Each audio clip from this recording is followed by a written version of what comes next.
मंडी Sweden में कुरान मजीद की बेहुरमती के खिलाफ पुरअमन एहतजाजी रैली। सुहेल मकसूद, तहसील ब्यूरो चीफ, लाहौर। मांगा मंडी स्वीडन में कुरान मजीद की बेहुरमती के खिलाफ तहरीक लब्बैक पाकिस्तान के ज़ेर एहतमाम पुरअमन एहतजाजी रैली का इनकाद किया गया, जिसमें जिंदगी के हर शोबे में ताल्लुक रखने वाले अफराद ने कसीर तादाद में शिरकत की।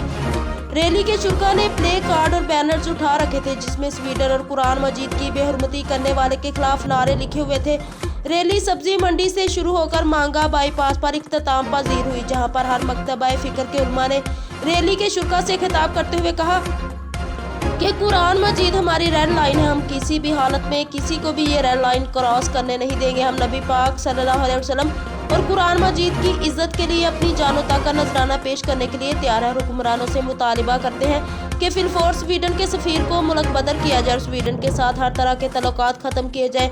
अगर हमारा ये मुतालबा ना माना गया तो हमारा एहतजाज मुल्क गिर हो जाएगा। लिहाजा अक्लमंदी का मुजाहिरा करो और हमारे मुतालबा तस्लीम करो, क्योंकि हम नबी पाक सल्लल्लाहु अलैहि वसल्लम और कुरान मजीद की इज्जत पर किसी किस्म की लचक लेने के लिए बिल्कुल तैयार नहीं।